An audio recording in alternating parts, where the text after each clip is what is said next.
Just 2 hours ago, Allied air forces began an attack on military targets in Iraq and Kuwait. These attacks continue as I speak. Ground forces are not engaged. This conflict started August 2nd when the dictator of Iraq invaded a small and helpless neighbor. Just a short time ago, you heard the president announce that coalition forces of Operation Desert Storm have begun a large-scale ground operation against Iraqi forces inside Kuwait. This phase of the combined air, land, and sea campaign has been carefully planned to force Iraq out of Kuwait with the minimum number of casualties to Allied forces. Indeed, analysis and computer modeling indicate that chemical agents released by aerial bombing did not reach U.S. troops in Saudi Arabia. However, we have identified potential fallout concerns in southern Iraq, particularly at the rear area chemical weapons storage bunker and pit area at the location known as Al-Qamashiyah. Our operations are designed to best protect the lives of all the coalition forces by targeting Saddam's vast military arsenal. Initial reports from General Schwarzkopf are that our operations are proceeding according to plan. We use protective overgarments, boots, masks. I don't think you have seen a single battle scene from Desert Storm War where our troops were not in mock gear.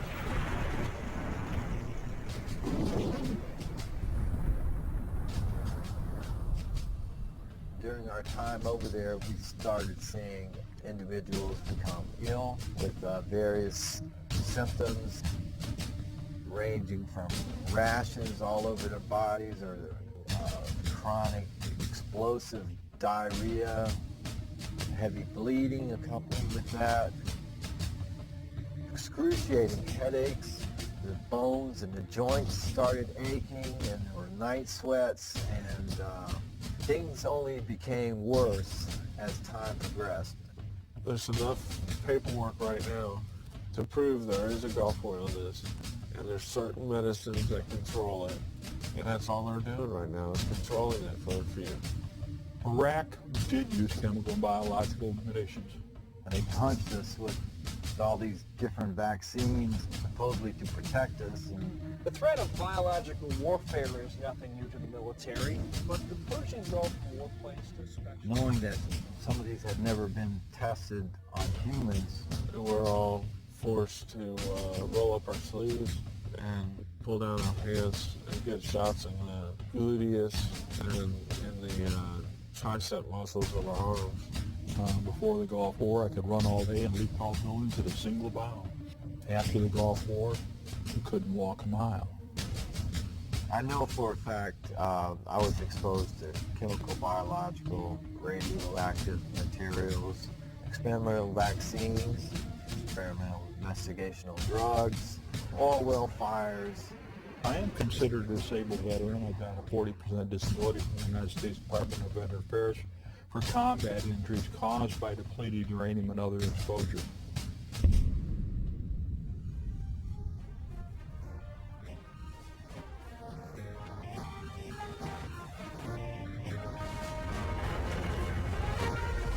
It is more than a trial by fire. It is a rite of passage, a challenge to join the elite.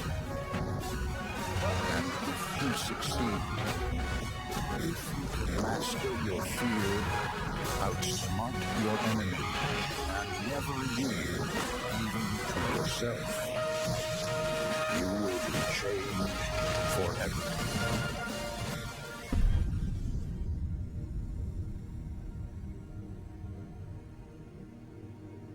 Yes, you may very well be changed forever, as thousands of our military have learned. This documentary is dedicated to those who served in the U.S. military for the right reasons, who wonder why they are not and never will be the same, why they are sick, and why military leaders, veterans leaders, and the three branches of our government do not assist them in getting medical care and compensation. The majority of our veterans only want to know what is wrong with them, why they became ill, and how they can be made well again. We will focus on the experiments conducted, the documents that support this experimentation, and what must be done to advance the cause of basic human rights for all active duty, Guard, Reserve, and veterans. For those of you who are not familiar with military experimentation, you are about to get a lesson in history. For to experiment without consent is truly beyond treason.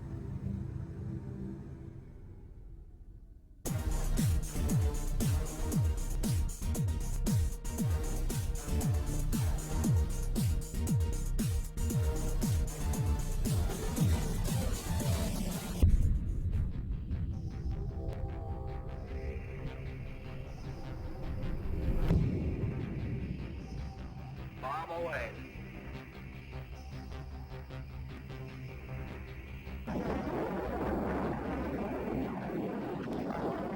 Atomic veterans include members of the United States Armed Forces who were exposed to ionizing radiation from atomic and nuclear weapons testing during the period beginning with the Trinity blast of July 16, 1945 at Alamogordo, New Mexico, the U.S. cleanup of Nagasaki, Hiroshima, the 235 atmospheric and nuclear weapons test in the Pacific, and Nevada test sites ending with the Nuclear Test Ban Treaty of 1963.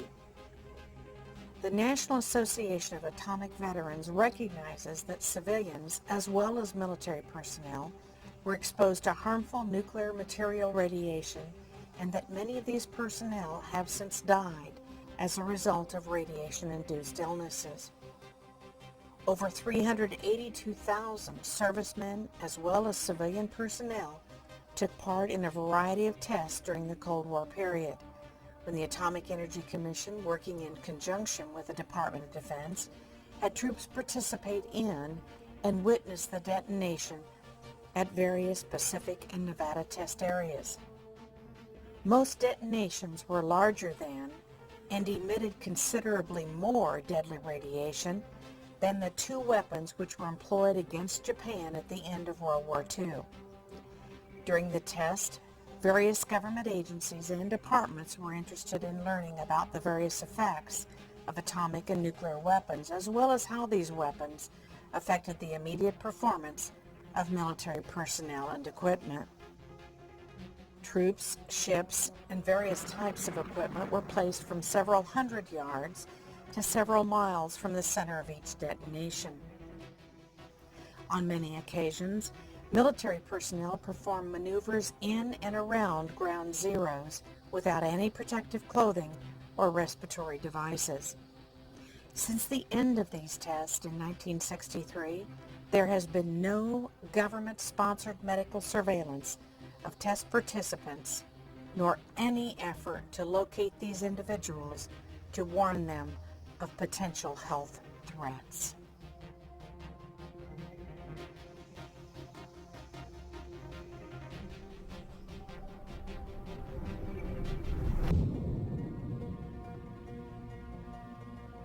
Project MKUltra was the code name for the CIA mind control research program lasting from the 1950s to the 1970s. In 1964, the project was renamed MK Search.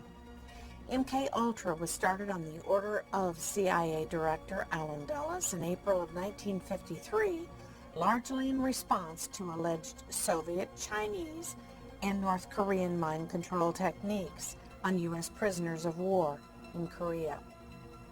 Because most of the MKUltra records were deliberately destroyed in 1972 by order of then Director Richard Helms, it is impossible to have a complete understanding of the more than 160 individually funded research projects sponsored by MKUltra and the related CIA programs.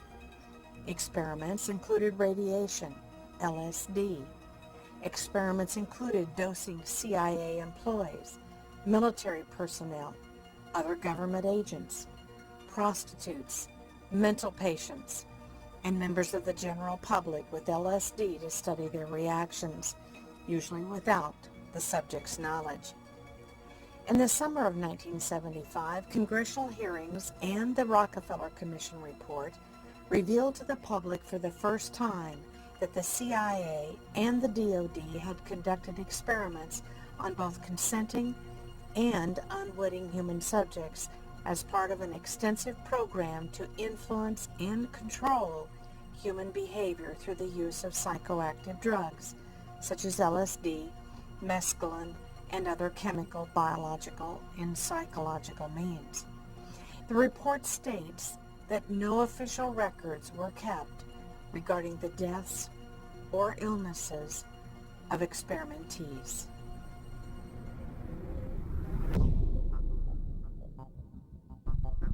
A U.S. Army project that ended over 25 years ago is now the subject of much scrutiny.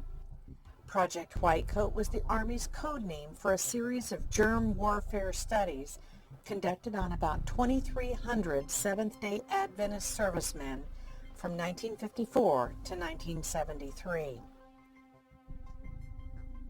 Now the Army is investigating the long-term effects that the project may have had on its participants. They center on the Seventh-day Adventist Church and the role that it played in the U.S. Army's development of chemical and biological weapons of mass destruction. Under strict secrecy, the U.S. Army established Camp Detrick outside of Frederick, Maryland during World War II for the sole purpose of developing germ weapons. The program was controlled by the Army's Chemical Warfare Service, a branch that had worked with gas weapons that were used by the U.S. in World War I.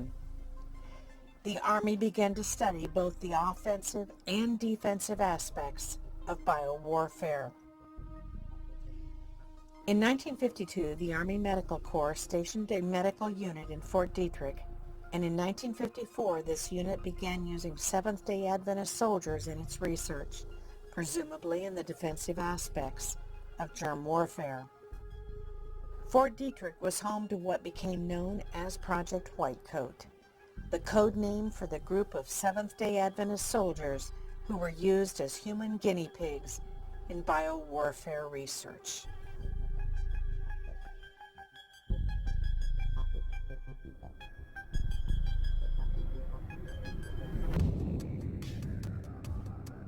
Agent Orange was the code name for an herbicide developed for the military primarily for use in tropical climates.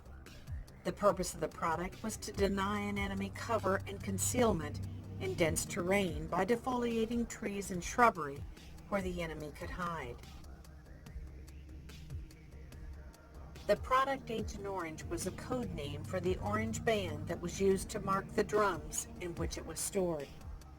The product was tested in Vietnam in the early 1960s and used at the height of the war in 1967 and 1968. Agent Orange was a 50-50 mix of two chemicals known conventionally as 2,4-D and 2,4,5-T. The combined product was mixed with kerosene or diesel fuel and dispersed by aircraft, vehicle, and hand spraying. An estimated 19 million gallons of Agent Orange was used in South Vietnam during the war, potentially affecting 2.5 million Vietnam veterans. On May 5, 1990, Admiral E.R. Zumwalt Jr. in a classified report submitted the following. Report to the Secretary of the Department of Veterans Affairs on the association between adverse health effects and exposure to Agent Orange. In that report, he concluded that it was at least as likely as not that the exposure to Agent Orange caused numerous life-threatening, debilitating, and deforming diseases.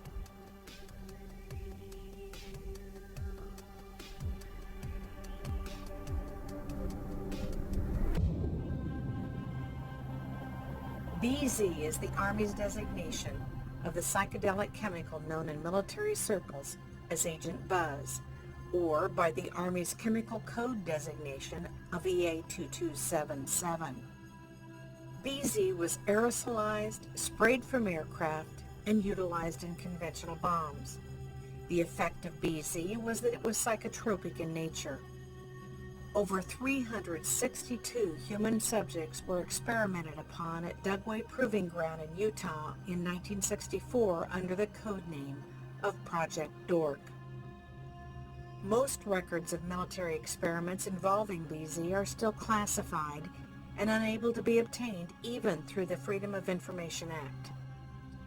BZ was an incapacitating agent with paranormal hallucinations that lasted for not just days, but for weeks and months. You may have seen the movie Jacob's Ladder, which depicts effects from the mist sprayed over our military by our Department of Defense.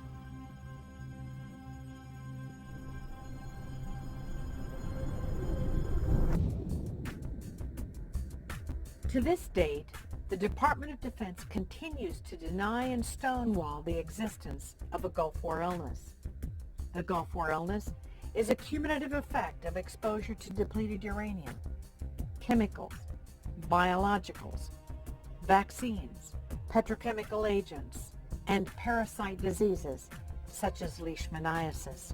Few people are aware that the Gulf War was yet another example of the Department of Defense's intentional exposure of its own troops to its own deadly weapons.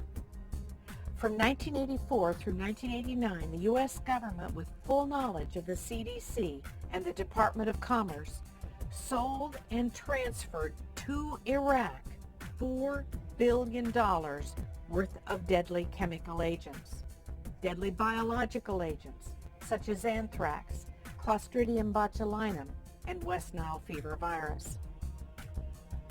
As a result of the first Gulf War, hundreds of thousands of our military are now sick, and many have died. The official figure of those who served in Operation Desert Shield and Storm is 697,000. The Department of Defense has now declared nearly 250,000 of those troops as permanently disabled. The official position of the Department of Defense is that there are no classified or unclassified documents that exist to prove that chemicals and biologicals were used in the first Gulf War. But in only a 100-hour war, when less than 150 troops died, how do we explain the morbidity and mortality rate of nearly 450,000 of our servicemen and women?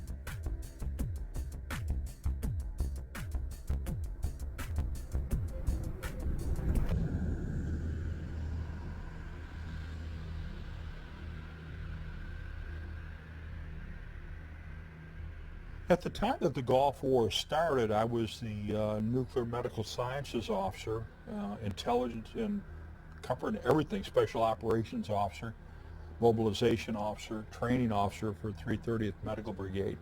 That's the largest medical brigade in the U.S. Army. It's an Army Reserve Medical Command under a one-star general.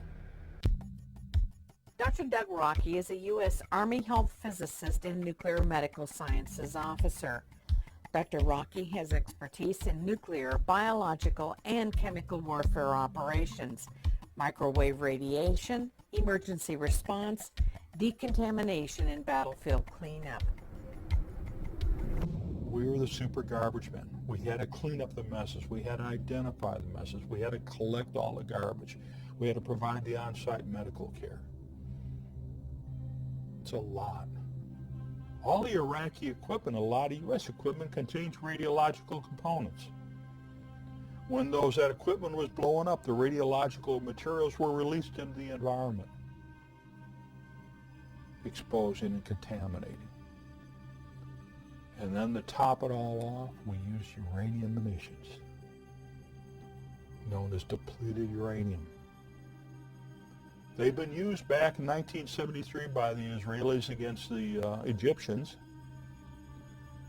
But during Gulf War I, Desert Shield and Desert Storm, we took it to a totally new level. The use of radioactive materials on the battlefield. Deliberately taking tons and tons, actually over 350 tons of solid radioactive materials, and dispersed it across Kuwait, Saudi Arabia, and Iraq. Taking our radioactive waste and throw it in somebody else's backyard.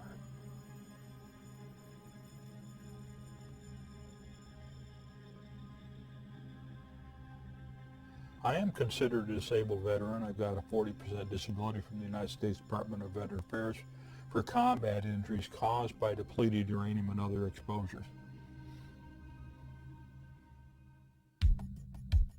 Lieutenant Colonel John Marks is an A-10 pilot attached to the 303rd Fighter Squadron stationed at Whiteman Air Force Base, Missouri. The reason it used depleted uranium is it's a very dense, heavy metal, and it's able to penetrate the most armor of any type of material used. It is a very minor amount of radioactivity, but it's not anything that, as long as it's in its bullet form, it can be stored, and it's not any type of hazardous material. Once it hits a vehicle and vaporizes, then it becomes more of a hazardous material that you have to have special handling of that type of thing. But in its normal bullet form, it's not hazardous, and because of the depleted uranium. It is highly effective against armor.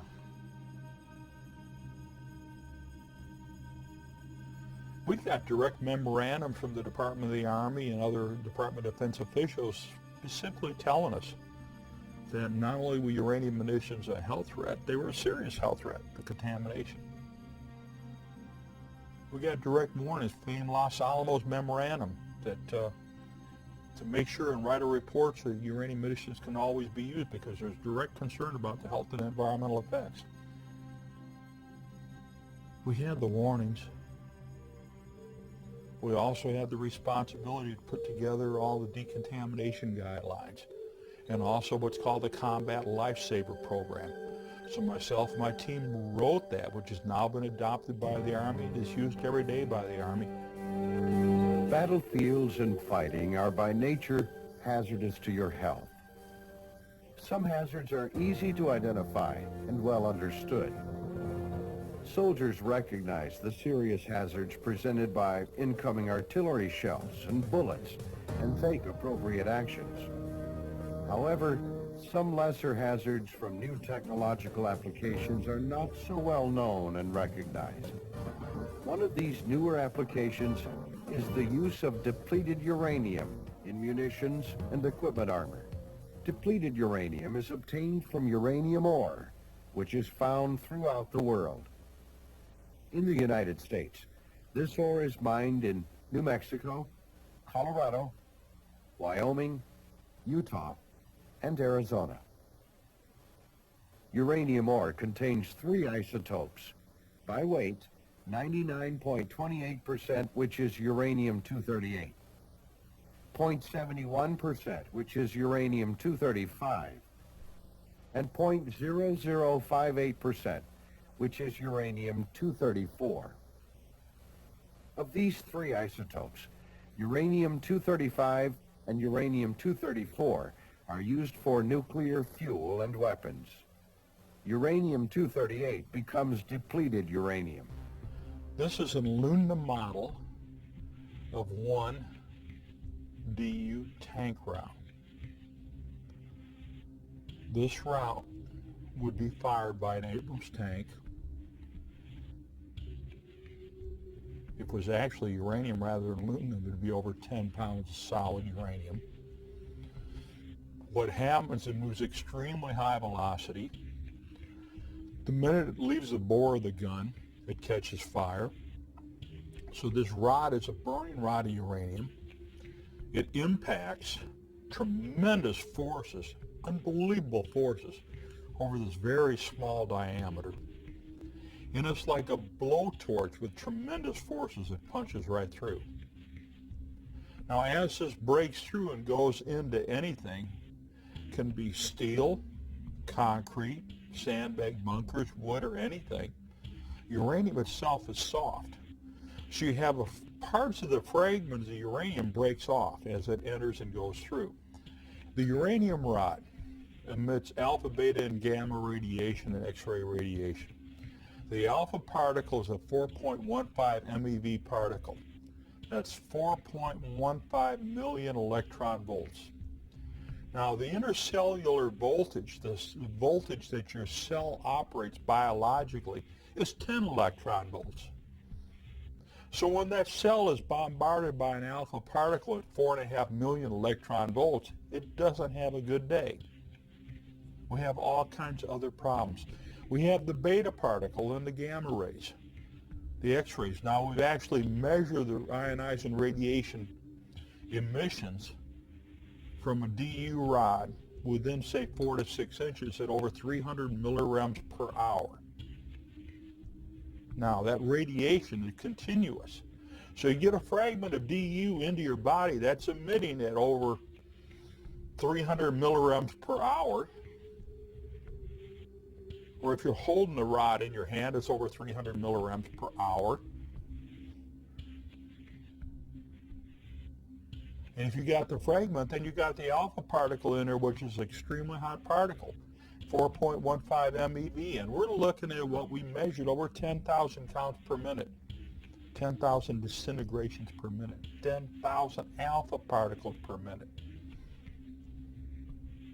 In fact, in May of 2002, the U.S. Department of Veteran Affairs reported that over 160,000 troops had participated in Gulf War I, the period August of 1990 through the fall of 1991, basically October and November 1991, have been classified as disabled from anywhere from 10 to 100%. Now, my own disability didn't come about until after May of 2002. The count right now is somewhere close to 200,000. When we look at all the troops that have gone into the Persian Gulf region between August of 1990 and May of 2002, when the last formal report was written, the U.S. Department of Veteran Affairs formally acknowledges over 221,000 individuals are labeled as permanently disabled, and over 10,000 are deceased that had service connection disabilities. There's a big difference. There's a 60,000 increase in individuals that are disabled amongst those that served after the fall of 1991. That disability is only due to residual exposures and immunizations that were continued to be given, because there was no active combat.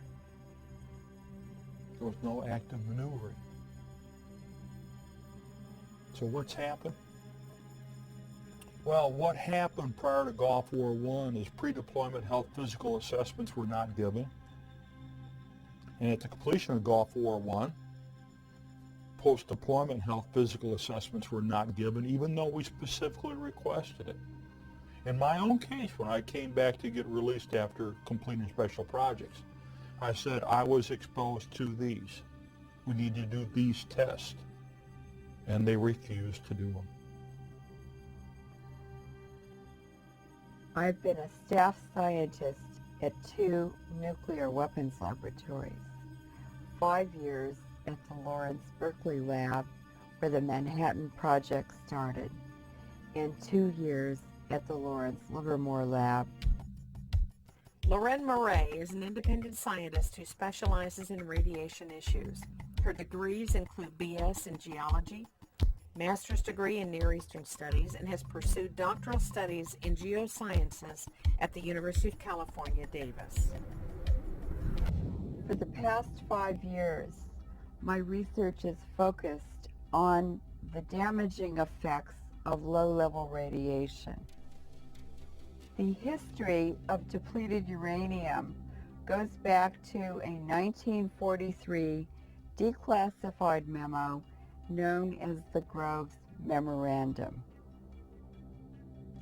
In this memo, depleted uranium is recommended for development as a poison gas warfare weapon. According to the United Nations Human Rights Commission, which has declared depleted uranium illegal, approximately 17 countries have purchased depleted uranium weaponry from the United States government.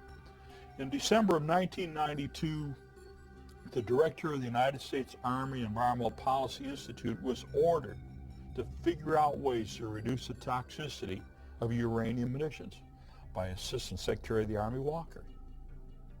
In 1995, the director of AEPI told the Secretary of the Army, we can't reduce the toxicity. It's not possible. The United States Army Common Task Training states very specifically uranium contamination will make food and water unusable. And yet we use it in combat all over the place. That's why the United Nations Subcommission on Human Rights had ruled that uranium munitions were an illegal weapon, because they're indiscriminate. They can't be cleaned up, and they last for eternity. The amount of depleted uranium used in the first Gulf War in 1991 is approximately 340 tons, and this was admitted by the U.S. government. In Yugoslavia, Lord Robertson, who was the head of NATO in 1998, admitted in the public media that the United States had used depleted uranium warheads in every missile used in that invasion. It's estimated that at least 1,000 tons of depleted uranium was used in Afghanistan in 2001, and approximately 2,400 tons were used in Iraq in 2003. The United Nations Subcommission on Human Rights, because of the fact that uranium contamination makes food and water unusable, has a permanent effect and can't be cleaned up, and affects not only combatants but non-combatants. It's been ruled an illegal weapon. It was years ago. That's common sense. We all know that the United States falsely accused Iraq of possessing weapons of mass destruction in 2003. In fact, the United States invaded Iraq and used weapons of mass destruction against the Iraqis. Depleted uranium has a half-life of 4.5 billion years. If we had a pound of depleted uranium now, in 4.5 billion years, there would only be half a pound left. This means that the Middle East and Central Asia and Yugoslavia are contaminated forever.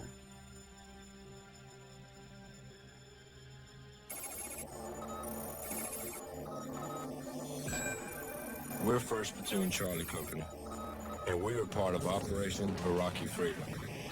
On the battlefield, you gotta have an officer who can think on his feet. We had that. Lieutenant Walker came to us from ROTC. It didn't matter if we were in training or in combat. He was right there with us. He had confidence and dedication. And wherever he goes, we go. I'm a military brat. My father spent 24 years in the Army. Staff Sergeant Bob Jones is a veteran of Desert Storm, a former Army Ranger now retired and disabled due to Gulf War illness. Not only is Bob ill, but his entire immediate family is affected as they all suffer from mycoplasma fermentans incognitus.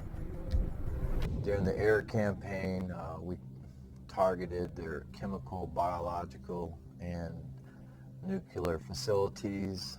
And so we were exposed to chemicals, biologicals, nuclear radiation in the form of depleted uranium, and also direct enriched uranium, or EU, from those nuclear facilities that were bombed and targeted.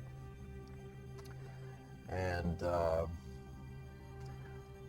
many of the coalition, especially the guys on the front line, such as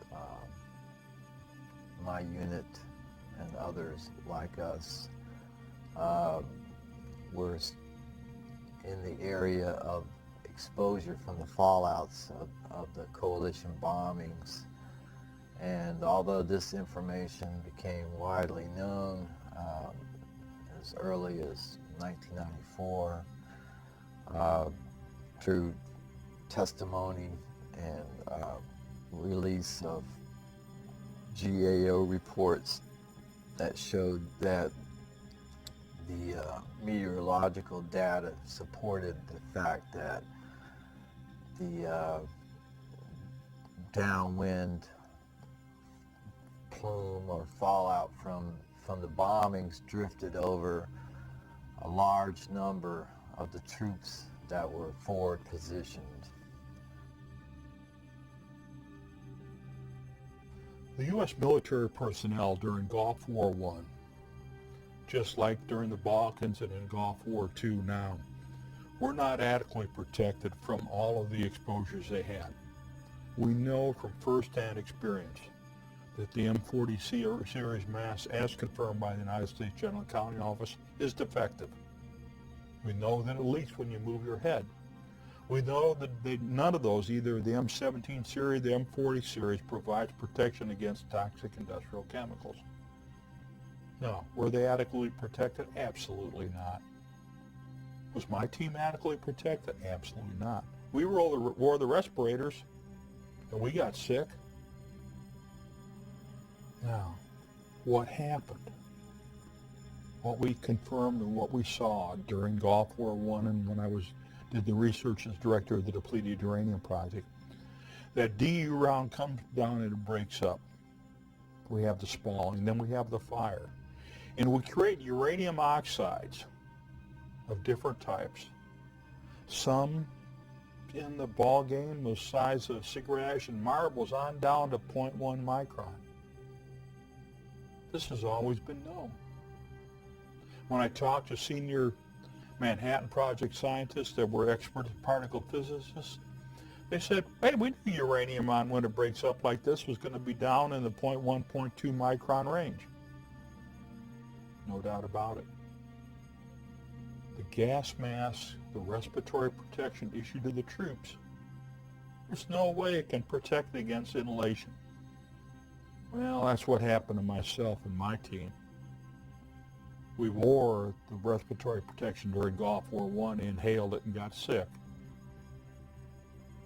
We wore the respiratory protection when we were doing the depleted uranium project research in Nevada test site.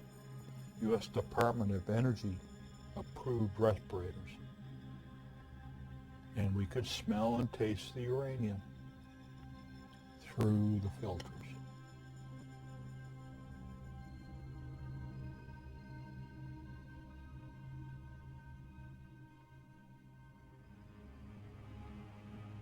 During our time over there, we started seeing individuals become ill with various symptoms ranging from rashes all over their bodies or certain areas of their bodies to having chronic explosive diarrhea, which in some cases was heavy bleeding accompanied with that. We had, and I can speak for myself on this as well, excruciating headaches. The bones and the joints started aching, and there were night sweats, and you know, things only became worse as time progressed. And my unit in particular was deactivated after our return back to Germany in May of 1991. some of the other individuals started showing up with other diseases, which included several types of cancers and the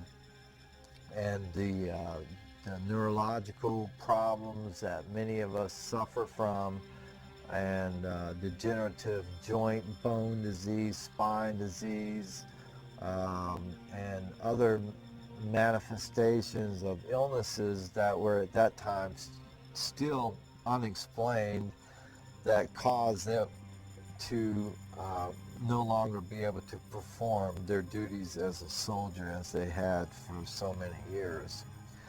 And some of us that conceived children after the war, and I know of at least 2 individuals where their children were born perfectly healthy according to the hospital, and within 6 months after their return, their hearts literally exploded in their chests.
In the civilian population in southern Iraq, the Iraqi doctors are reporting very large increases in cancer, leukemia, diabetes, immune system disorders, and of course birth defects in the newborns.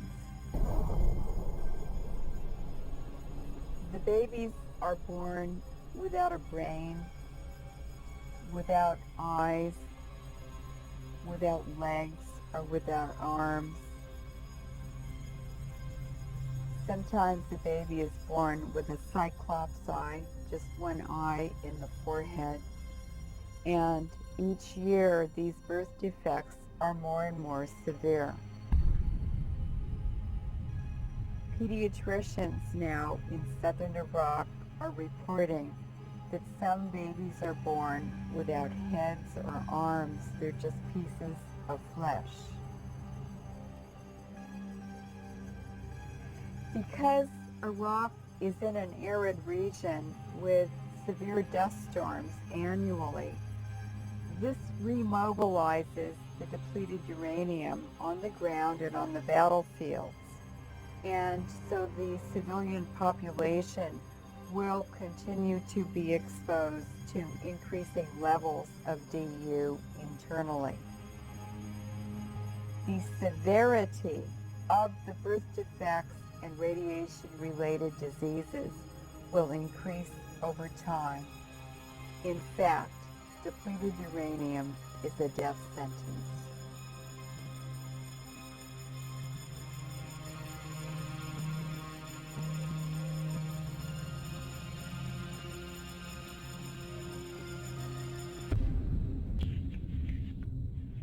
Individuals are depleted uranium casualties, whether they're civilians or combatants.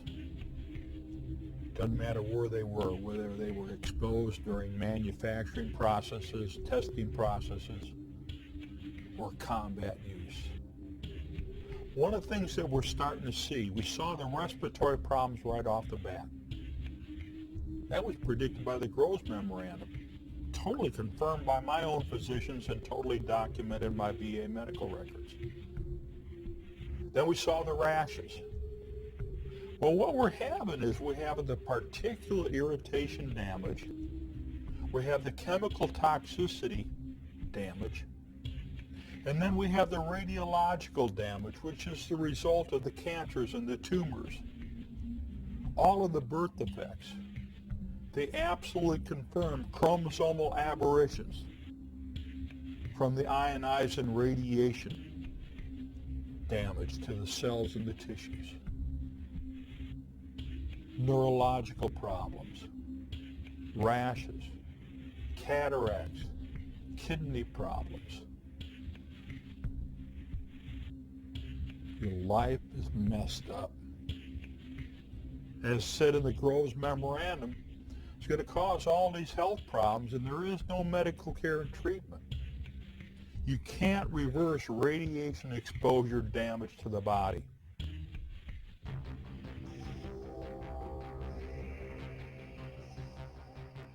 This represents a depleted uranium particle. The styrofoam ball in the center is millions of atoms of uranium, and the toothpicks are the tracks of the alpha particles that are released from the uranium nucleus. When these pass through the cell, they release tremendous amounts of energy, which cause the cell processes, enzymes, and hormones to malfunction. When there are billions of these distributed throughout a body, they cause diseases in many ways, and that's why Gulf War syndrome is a complex system of diseases caused by malfunctioning of all of the parts and the processes in a cell that make life possible. Some of the soldiers were losing their mind. Dennis Kine served in the U.S. Army until 2003 with the rank of Specialist D4. A graduate of the Nuclear, Biological, and Chemical School, today he serves as a veterans advocate. Kine also graduated magna cum laude from San Jose State University. We bombed on January 17th. We started bombing. We bombed for 45 days. And after 45 days, February 28th, we started a ground invasion, which is said to be the most victorious military operation ever in the history of mankind. Well, it wasn't victorious. We got sick immediately. On March 1st, Lieutenant Colonel Ziem issued a memorandum that stated specifically, we better have somebody advocate for the use of this weaponry, otherwise the environmentalists might get upset. On March 3rd, they called a ceasefire. So from the date Lieutenant Colonel Ziem's memorandum was issued, 2 days later they called a ceasefire on March 3rd, 1991, and on March 8th another memorandum was issued saying all soldiers in this area should be protected by wearing their safety clothing. So in 1 week's time, they had 2 memorandums and a ceasefire that pretty much indicated why all the soldiers were sick. If the American people could only wake up and see what is happening, you know, this is a tragedy. You know, we're not the first victims of war.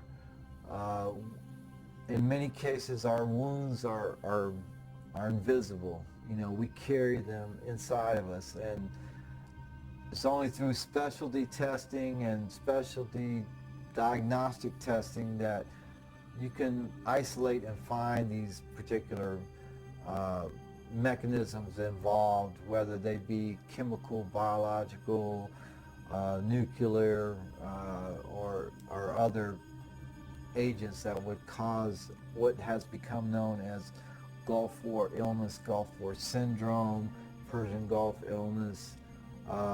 There's no such thing as a syndrome. This is an overlapping combination of toxic and other exposures that varied from individual to individual depending on where they were at, what they were exposed to, and how long and the duration of their exposures. In a cubic meter of air, there are 1 billion particles, a tenth of a micron in diameter. An ordinary man breathes 28 cubic meters of air a day. And for that reason, our soldiers, internally contaminated to depleted uranium, have billions of particles of depleted uranium distributed throughout their bodies. DU can be found in all parts of the body. It has been reported in the bladder, in the semen, in the bone marrow, in the lungs, and the brain. Because of the contamination of the semen from the depleted uranium particles, soldiers returning internally contaminate their wives and their partners. It wasn't so much my illness, but my family was also ill, and they required medical attention and medical treatment, real medical treatment. I retired in June of last year, June 2003. As soon as I retired, my family was completely dropped from the military medical system. In other words, we were enrolled at the Womack family practice, and as soon as I retired, we were dropped like a hot potato.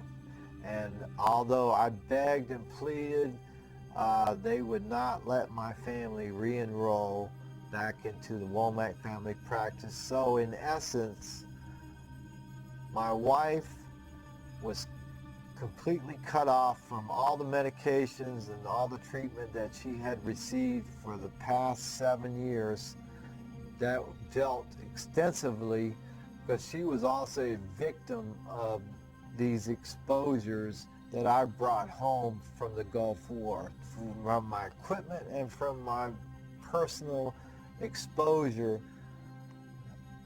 as I alluded to earlier, from bodily contact, and that to me is the greatest travesty. I just can't imagine how a nation, not only will they take care of their veterans that have returned from war, but you have innocent family members and loved ones that never put their hand up and swore allegiance to fight and defend the Constitution of the United States, and they get kicked to the curb and nobody cares. When you get these health effects, you have to prove the United States Department of Veteran Affairs that you were exposed. And then you have to prove that the health effects that you're seeing were caused by the exposures you have. But it's very difficult to do when the medical records have been destroyed, the personnel files have been missing or destroyed. And when you got senior Department of Defense officials continue to state, well, none of these guys are sick. None of these guys are dead. Why don't you ask Sue Reardon someday about Terry? Why don't you ask Sue Sitten someday about John? Or Frank Sully?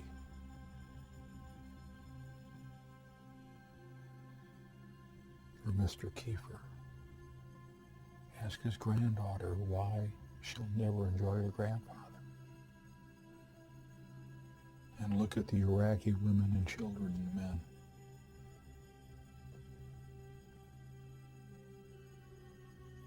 Ask the question yourself. Is winning a battle but contaminate air, water, soil, and food worth the life of your son and daughter? Is it worth the life of the child? Not just those that are alive, but those that are going to be exposed because the contamination remains there for eternity. It's real simple. I was tasked to clean up the uranium munitions by name, by order, during Gulf War I. I was assigned as the depleted uranium project director. I did the research. I prepared the programs. I wrote the regulations for management. I wrote the procedures for management. And I got sick because I served my nation.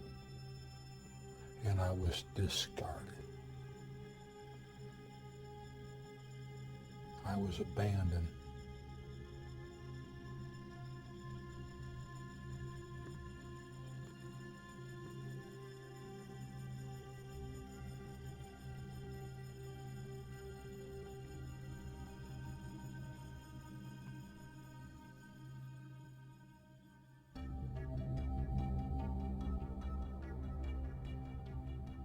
Depleted uranium weapons are designed not only to kill the enemy, devastate the civilian population for generations to come, but DU weapons also destroy the environment and damage the economy.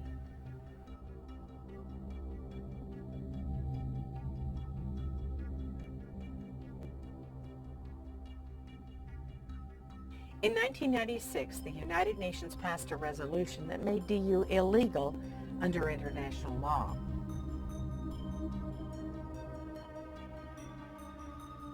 In order to protect themselves and continue the illegal usage of depleted uranium, the United States government has co-opted the International Criminal Court, thus protecting certain individuals from war crimes charges. Unbeknownst to most U.S. citizens and unreported in the U.S. media was the International Criminal Tribunal for Afghanistan held at Tokyo, Japan, December 15th of 2002. Those meetings lasted for over a year. The initial complaint presented for the tribunal charges George Bush with 31 counts of war crimes, violations of the Geneva Conventions and other crimes against peace, and the war on Afghanistan. In addition to the original 31 war crime charges against George Bush, the judges and tribunal recommended 2 additional charges. Number 1, Bush knowingly used depleted uranium on the battlefield against his own troops, and number 2, that it was, in fact, a crime against the environment.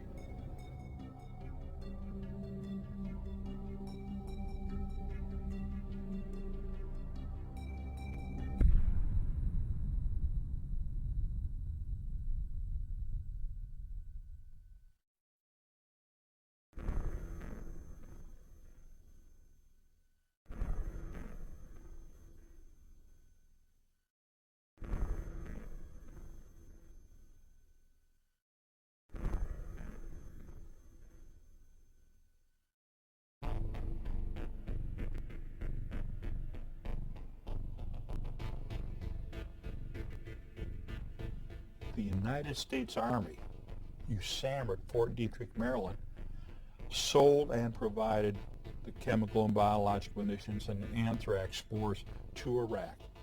That's totally confirmed in the Regal Commission report written by James Toon and the subject of a made-for-TV movie called Thanks for a Grateful Nation that starred Ted Danson and Mark Helgenberger.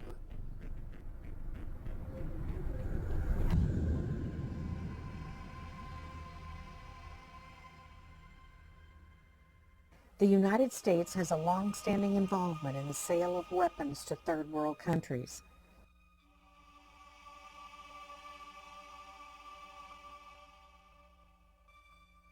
Donald Rumsfeld, a private citizen, met with Saddam Hussein as a political envoy of the Reagan administration on December 20th of 1983. It is a little-known fact that he was also president and CEO of the G.D. Searle Pharmaceutical Company. According to Howard Teicher, author of Twin Pillars to Desert Storm, he and Rumsfeld traveled to Baghdad on December 17th in order to lay the groundwork for the presumption of full diplomatic relations between the United States and Iraq. Prior to that time, Iraq was on the known list of terrorist countries. Iraq invaded Iran in September of 1980. It is important to note that the ban on the sale of weapons was in force until 1982, when it was lifted with the strong objections from Congress. The U.S. began the transfer of helicopters to Iraq in December of 1982. In 1983, Banco Nazionale del Lavoro of Italy and its branch in Atlanta began to funnel $5 billion in unreported loans to Iraq with the blessing and official approval of the U.S. government. The Reagan administration began secretly allowing Jordan, Saudi Arabia, Kuwait, and Egypt to transfer United States weapons, including howitzers, Huey helicopters, and bombs to Iraq. These shipments violated the Arms Export Control Act.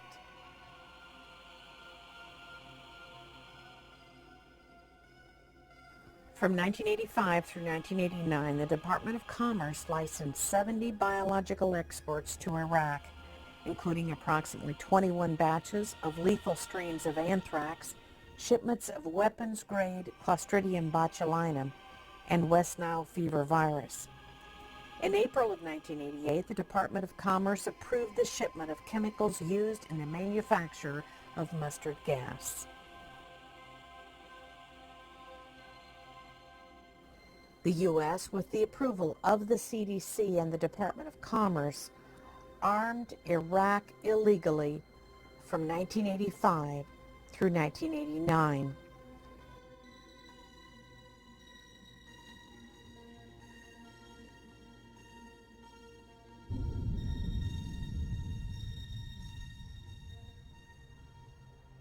We knew from the fact that Iraq had got chemical and biological weapons from the United States and used them on Iraqi Kurds and on the Iranians, that they didn't have in their possession, they would probably use them.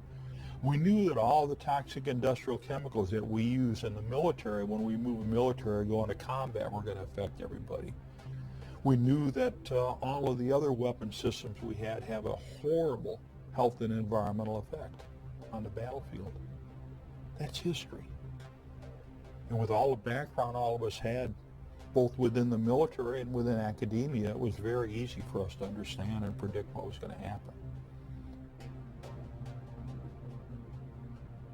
During the period of 1990 and 1991, we made a conscious decision, and this decision was a decision made between General Powell, General Schwarzkopf, General Horner, and Secretary Cheney to blow up Iraq's chemical and biological stockpiles in place. We also decided to blow up their nuclear reactors in place. This is all confirmed in Schwarzkopf's autobiography, It Doesn't Take a Hero, on page 390. For somebody who wants to look, you can go find out for yourself.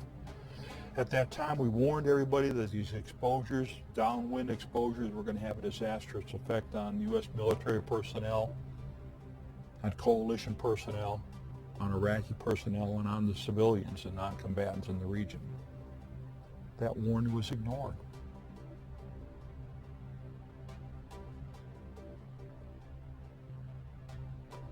The average military person had no knowledge that the United States was secretly and illegally continuing to sell weapons of mass destruction to Iraq just prior to Operation Desert Shield and Desert Storm. It is important to note that these biological materials were not attenuated or weakened and were capable of reproduction. thus illustrating these biological agents were not for research, but for the purpose of weaponization. Not even the military medical personnel tasked with treating the wounded on the battlefield had any training regarding a biological or chemical casualty. According to Senate Report 103-900, by the time of the invasion of Kuwait, Iraq had developed biological weapons. The Regal Report states that Iraq's biological warfare program was the most advanced in the Arab world.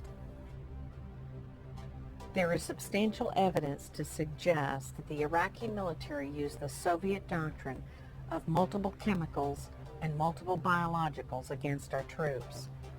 This serves to confuse the diagnostic and treatment process and would account for the wide variety of symptoms displayed by Gulf War veterans. Most of the guys that I serve with are either severely disabled or dead due to the fact of their exposure to the different elements that were involved. Michael is a veteran of Desert Storm and served in the area of Special Operations. Because of fear of reprisal by the Department of Defense or loss of his veterans' benefits, he has requested that we alter his voice and image. One memory that sticks very clearly in my mind is the chemical alarms. At least once a day, we'd have a chemical alarm go off. And after a while, we learned to pay attention to them because we were told it was a malfunction. They would try and tell us that either it had blown paint on it, some fumes from something that had been painted nearby had been blown on it and that set it off, and so on and so forth. And it makes me wonder, they claim that no chemical weapons were used, but I have every reason to believe that now, in retrospect, it's so sad that you trust them so much that when the chemical alarm goes off, and most normal human beings would go, well, I don't care what you say, that chemical alarm goes off, I'm going to take precautions. But you are so indoctrinated in the fact that, oh, well, we're here to look out for you, we're going to take care of you, that when the chemical alarms go off, you just sit there and continue eating or reading or whatever it was you were doing. On a number of occasions, chemical alarms went off, and we were ordered not to basically respond to them or report them or write down statistics or even study the environment we were in, which is normally what an NBC person would do. Once an alarm goes off, you start putting, testing things around to see if there's anything happening. At the first call of an alarm, we would be told a number of different things, like it was the gasoline setting it off, or it was the oil well fires burning that was setting it off, or it could have been anything other than an actual chemical or biological agent. Surely wasn't. Don't worry about it, soldier. You'll be okay. We had alarms going off, chemical alarms, and there were several occasions where we had to go into full mop gear in the middle of the night, or especially in the middle of the night. It's unbelievable that we had all this equipment that had been calibrated and sent over there prior to the war, and we had set out monitors in the perimeter and in the area to detect any kind of chemical activity. However, what is of significant and monumental importance is the fact that we had no biological detection capabilities over there whatsoever. And this all relates back to the fact that we destroyed their chemical biological sites and also the bunker complexes, not to mention the big one in Camisea, which is the only one that got any kind of real attention due to the fact that an individual or several individuals happened to film the contents of that bunker complex. The order was given to blow the place up rather than the normal procedures when you find a place like that magnitude holding the contents that it did. There were other means of disposal. The area was secured, and what surprises me is the fact that we received no warning. No one was instructed to get into any kind of mop gear or any type of chemical protective posture, although it's questionable whether it would have helped anyway. Well, we were issued, MOP suit, military occupational protective posture is what MOP stands for. MOP suits, we were issued them, but they were useless to us after the first 3 days after we opened the package. So you get in country, they issue you a brand new suit, it's got a charcoal filter in it, but the minute that package has been opened and that suit has been liberated, that suit is useless. You can't keep putting it on and taking it off. The Department of Defense has long touted that American troops are the best prepared, trained, and equipped in the world. Unfortunately, the equipment that was meant to save their lives may very well have cost them their health in Desert Shield and Storm. Information has now been obtained that proves that the chemical suits sold to the Department of Defense during 1989 were in fact useless. Isratex, a company from Raynell, West Virginia, sold nearly 800,000 defective suits that later proved to be full of tears, holes, and poor stitching. One hole can mean the life or death of a soldier during a chemical exposure. The company subsequently filed for bankruptcy, and its owners have never faced accountability for their actions.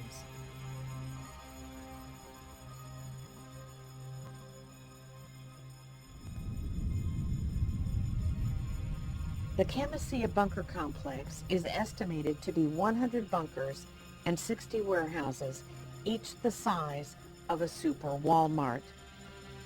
The destruction of Camisea was not even discussed until June of 1996, when it was addressed by Senator Specter at the Senate Armed Forces hearing. General Schwarzkopf said the following. As I stated, the first time I ever heard of Camisea was in 1996 when it was first announced by the Department of Defense, and nobody was more surprised than I was. A little later in his testimony, General Schwarzkopf apparently contradicted himself when he said the following.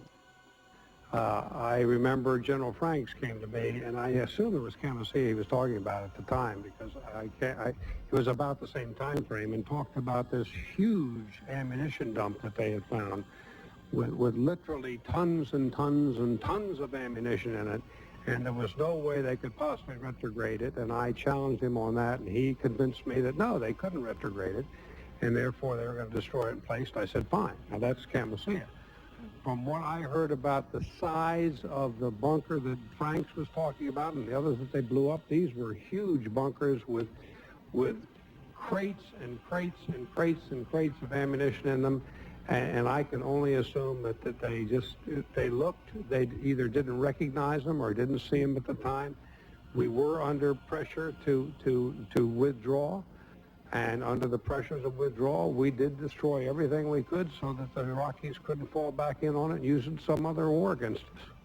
General Schwarzkopf just stated that he was concerned about the Iraqis regaining control of the ammunition that was contained at the Camisea ammunition depot. However, several individuals have come forward with other reasons as to why the bunker depots were hastily destroyed. Dan Topolsky. I was the Nuclear, Biological, and Chemical Defense NCO for B Company, 37th Engineer Battalion. I was on the Camisea Bunker Complex mission. Sergeant Topolsky was one of the nuclear, biological, and chemical non-commissioned officers in charge of identifying munitions at Camisea Bunker Complex in Iraq. I felt betrayed. I felt like we had been sold out for dollars when I saw what I saw inside those bunkers.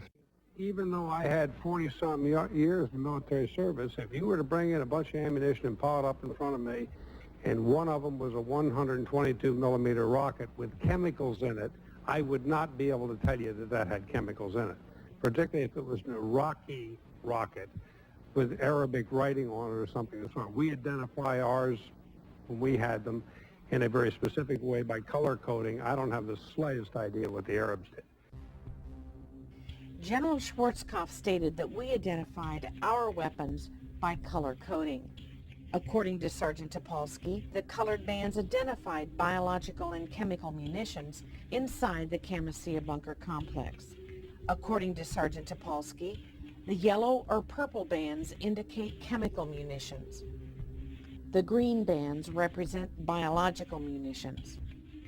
General Schwarzkopf also said he could not identify munitions, especially if they had Iraqi markings on them. You will also note these munitions were plainly marked in English and indicated these munitions were supplied by countries like Jordan, England, Russia, as well as the United States of America. According to the 1972 Geneva Convention, weapons of mass destruction are illegal. Therefore, according to Sergeant Dan Topolsky, it is very likely that these munitions were destroyed not so much to prevent Saddam Hussein from regaining control of them, but to destroy the evidence of these countries breaking international law. The 37th Engineer Battalion, way back in the air campaign, was ordered by our battalion commander not to wear our protective overgarments unless specifically told to do so. My company pretty much ignored that order because my company commander supported me when I said that that was dead wrong, and he's going to wind up with a dead company if he listens to it. Now, a lot of the other companies in the battalion didn't do that. On April 17, 1997, General Colin Powell testified before the same Senate panel, and as was the case of General Schwarzkopf, he was not required to take the oath to tell the truth. In regard to the chemical mop suit, General Powell said the following. We used protective overgarments, boots, masks. I don't think you have seen a single battle scene from the Desert Storm War where our troops were not in mop gear. Well, the Department of Defense officials continue to lie about what we know and what happened during Gulf War I. But it's real simple. The chemical agent alarms went off. There was no other reason for them to go off.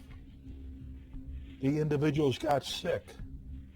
There's no other reason for them to get sick. And medical tests, my own medical tests, confirm, absolutely confirm, the sarin and cyclosarin exposures, for which I had been notified directly by the Deputy Secretary of Defense by name in a personal letter that, hey Doug, you got exposed to sarin and cyclosarin because you were downwind from Camisea. But Camisea was only one of over 100 sites that we deliberately blew up after the completion of the ground war from March through the fall of 1991.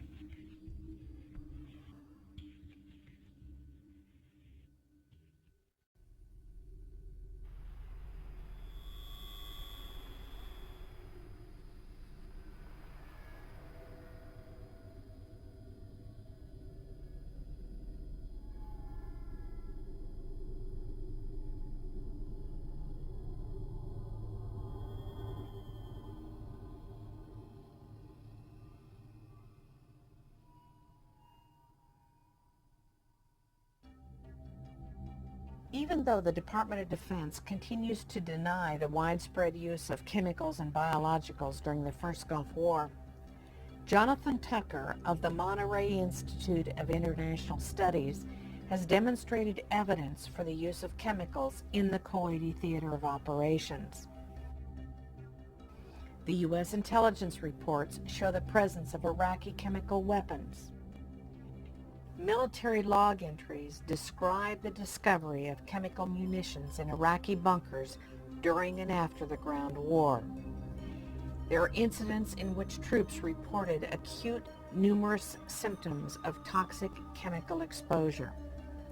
There's credible detections of chemical warfare agents made by Czech, French, and American forces. Chemical warfare agents that were detected by coalition forces during the Gulf War include the nerve agent Tabin, sarin, cyclosarin, and the blister agents sulfur, mustard, and lewisite. To this date, there has been no diagnosis or treatment offered by the Department of Defense or Veterans Administration. Dr. Robert Haley, MD, of the University of Texas Southwestern Medical School in Dallas, Texas, has detected damage in the brains of those Gulf War veterans who were near the explosion of Camisea. Those injuries had resulted in not only increased social problems, but also a 90% divorce rate and increased crime rates among those vets who showed damage in the area of the brain that controls judgment.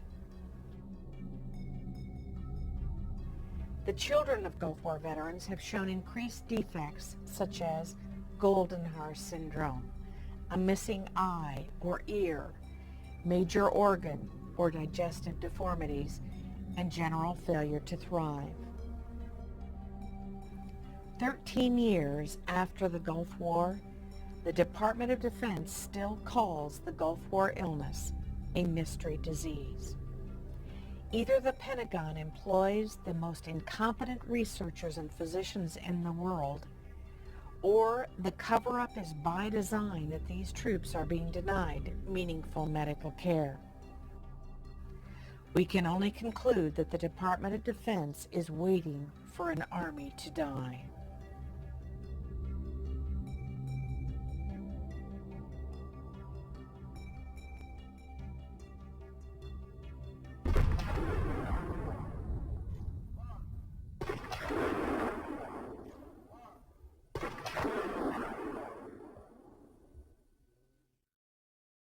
The threat of biological warfare is nothing new to the military, but the Persian Gulf War placed a special emphasis on it. This renewed emphasis caused the Defense Department to look at how it was protecting men and women in uniform from this battlefield threat, this unseen enemy. Staff Sergeant Noah Berg looks at one of those enemies and what is being done to fight it. The Defense Department says it can be a big threat on the modern battlefield. Anthrax, most commonly associated with livestock. And the type that worries those military leaders most is the type that is inhaled. Sometimes people refer to as very early stages as something like a common cold. But then the person goes downhill very quickly.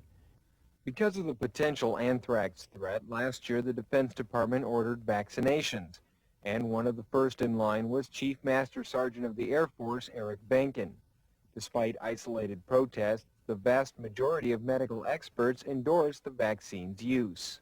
And despite charges that the so-called Gulf War syndrome and anthrax are connected, Huxell says that's just not true. The Defense Department continues to stress the safety of the anthrax vaccine, and all troops headed for the Persian Gulf receive the inoculation series.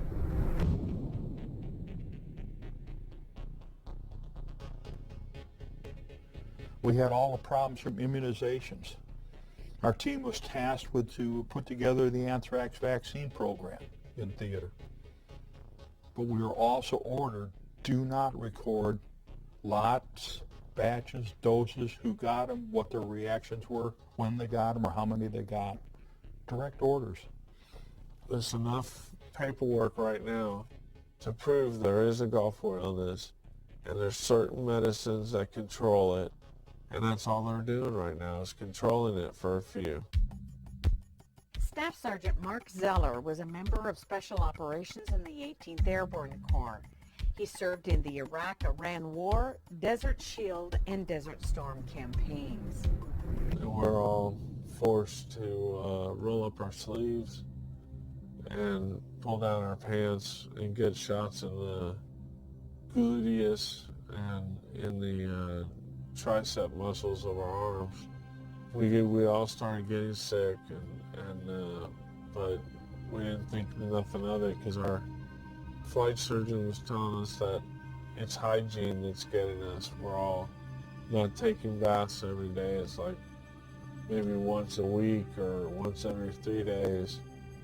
And that hygiene was supposedly getting the best of us, so we didn't think anything of it after that.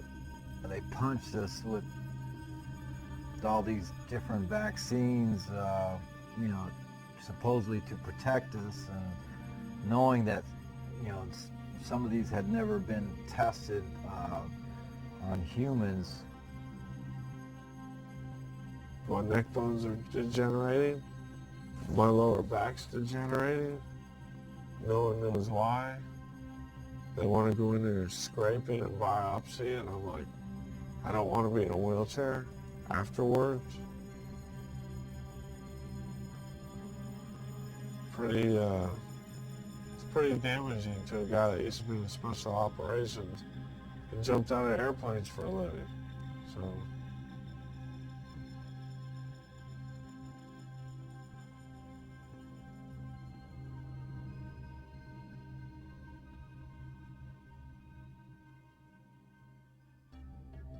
The use of vaccines in the military with recruits and servicemen and women is well documented. What is not well known is the relationship between the Department of Defense and pharmaceutical companies who have a vested interest in the widespread use of vaccines, what is contained in the vaccines, and just how many of those vaccines that were given that were in fact experimental. The experimentation of individual military members by the bureaucracy of the military medical establishment crosses all party lines. Military experimental use of vaccines have been conducted during the past 50 years. The senior Bush administration ordered the use of experimental vaccines anthrax and botulinum during the buildup of the first Gulf War. The Clinton administration ordered the experimental use of the tick-borne encephalitis vaccine in Bosnia. Perhaps one of the most devastating executive orders regarding vaccines came under the Clinton administration. Executive Order 13139 essentially orders the use of experimental vaccines and/or drugs at any time without the service member's consent to be given to anyone in the military as long as the President or the Secretary of Defense approves. During the first Gulf War, it was not unusual for a service member ordered to Iraq in 1991 to receive 10 to 17 vaccines in one setting.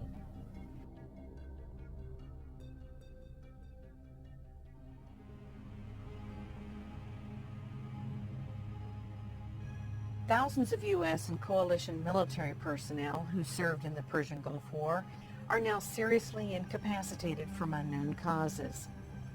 One common thread for all military personnel were the vaccines. Many of those who did not deploy became ill also. Unfortunately, the U.S. military medical establishment has continued to conduct on an ongoing basis operations such as Project Badger and that has been referred to as a Manhattan-like project that involved the Tri-Service Vaccine Task Force.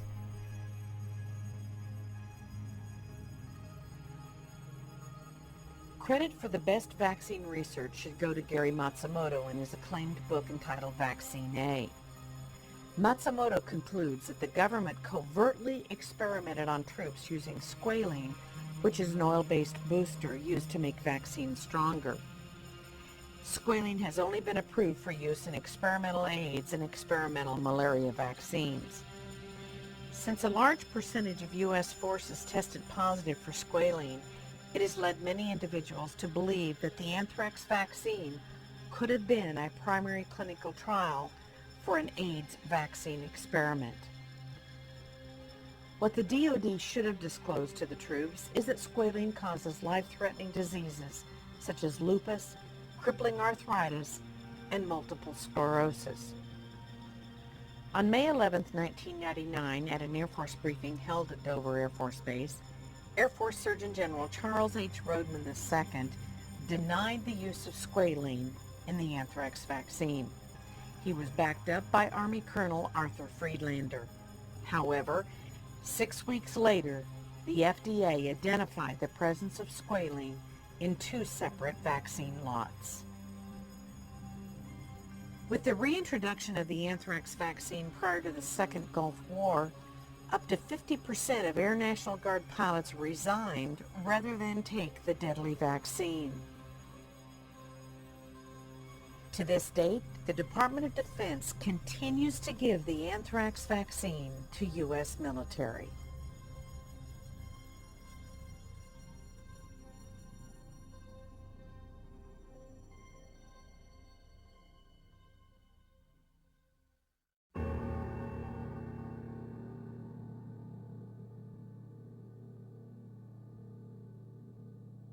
The minute you walk into a recruiter's office, the first thing they say is, "Young man, if you do this, you'll be taken care of forever." And in modern day, the 21st century soldier, it includes women. So men and women are promised health care should they become sick from the battlefield. And the fact of the matter is that since Operation Desert Storm concluded, 10 to 11,000 soldiers are dead. 250,000 of us get a check from the Veterans Administration for undiagnosed illnesses, and double that amount have actually gone to the Veterans Administration and entered into study groups known as ionizing radiation study groups and Gulf War depleted uranium study groups. And that's just being used as a guinea pig. So we were abused by the Department of Defense. We got sent to a contaminated battlefield. We came home, we were being studied by the Veterans Administration, and every time we turn around and look for some help, somebody calls us a post-traumatic stress disorder. And that's not appropriate.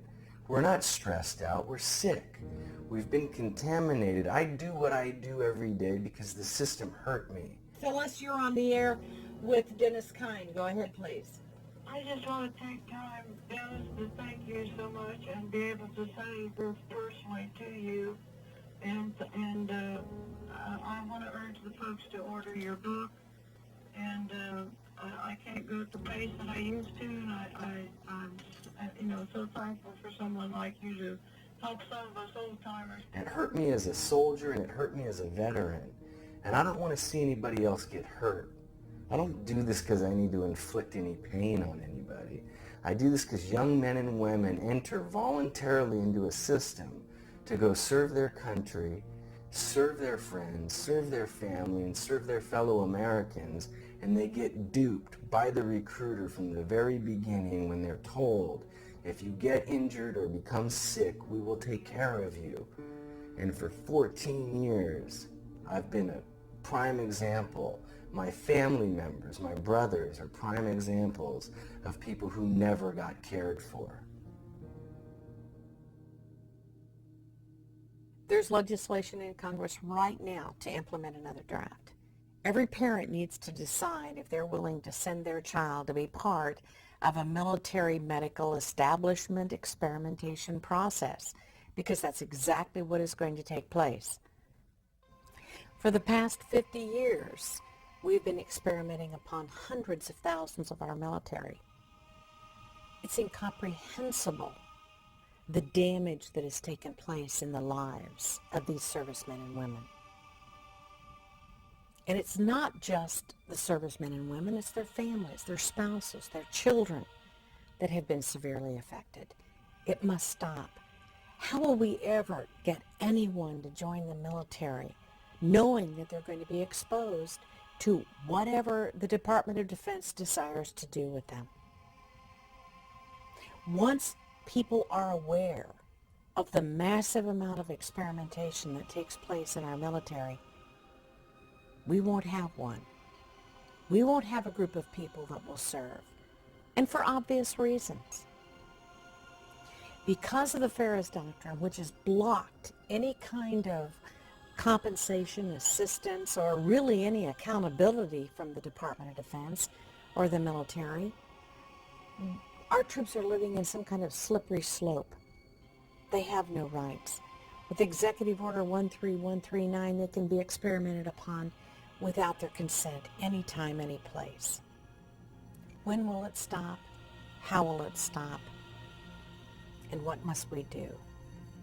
One of the, I think, problems with American law is that there is a number of ways that municipalities, states, and the federal government will often immunize themselves from what would normally be seen as tort actions. In the United States, we have something called the Ferris Doctrine, which essentially articulates a rule of sovereign immunity that says the federal government is not liable for anything that happens to you while you are in military service.